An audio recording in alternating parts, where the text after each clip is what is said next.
Dear friends, நான் டெஸ்க்டாப்பில் ஷார்ட்கட்ஸ்னு பேருள்ள ஒரு PDF ஃபைலை ஸ்டோர் பண்ணி வச்சுருக்கேன். அதை இப்போ ஓப்பன் பண்ணுறேன். இதில் பார்த்தீங்கன்னா மொத்தம் 9 பேஜஸ் இருக்குது. இந்த 9 பேஜஸ்லேயும் எம்எஸ் வேர்டு சம்மந்தப்பட்ட எல்லா ஷார்ட்கட்ஸும் கொடுத்துருக்கு. இதை நான் இன்டர்நெட்லேருந்து டவுன்லோட் பண்ணது இல்லை. இதை நானே எம்எஸ் வேர்டு ப்ரோக்ராமை யூஸ் பண்ணி க்ரியேட் பண்ணது. இதை ரொம்ப ஈஸியாக நாமளே எம்எஸ் வேர்டை யூஸ் பண்ணி க்ரியேட் பண்ண முடியும். அது எப்படி க்ரியேட் பண்ணுறதுங்கிறத இந்த வீடியோவில் பார்க்க போகிறோம். இப்போ நான் இதை க்ளோஸ் பண்ணிடுறேன். க்ளோஸ் பண்ணிவிட்டு இதை டெலீட் பண்ணிடுறேன்.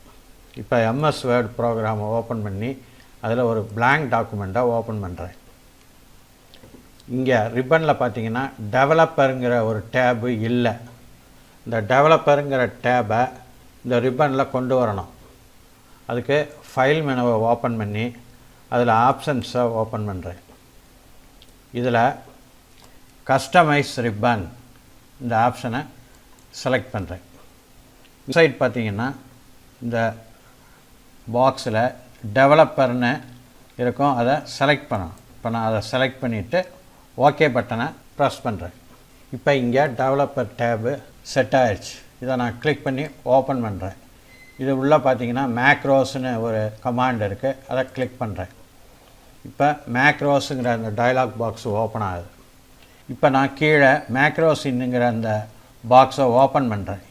இது உள்ள மொத்தம் 4 ஆப்ஷன்ஸ் இருக்குது. இதில் வேர்ட் கமாண்ட்ஸை செலக்ட் பண்ணுறேன். செலக்ட் பண்ணிவிட்டு மேக்ரோ நேமில் லிஸ்ட்டுன்னு டைப் பண்ணுறேன்.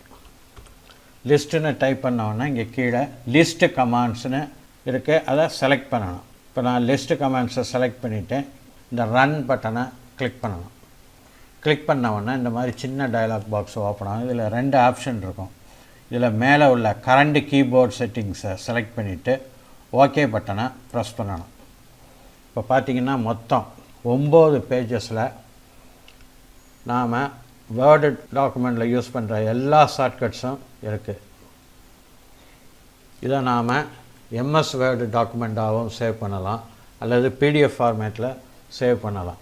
நான் பிடிஎஃப் ஃபார்மேட்டில் சேவ் பண்ண போகிறேன். அதுக்கு இந்த ஃபைல் மெனுவை ஓப்பன் பண்ணி இதில் சேவ் ஆஸை செலக்ட் பண்ணி டெஸ்க்டாப்பை கிளிக் பண்ணி ஓப்பன் பண்ணுறேன். இதில் டெஸ்க்டாப்பை செலக்ட் பண்ணுறேன்.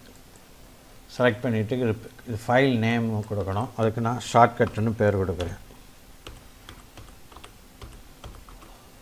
அடுத்து save as type word document இருக்குது, அதை சேஞ்ச் பண்ணி பிடிஎஃப்பை செலக்ட் பண்ணணும். சேவ் பட்டனை கிளிக் பண்ணுறேன். இது டெஸ்க்டாப்பில் சேவ் ஆகிடுது.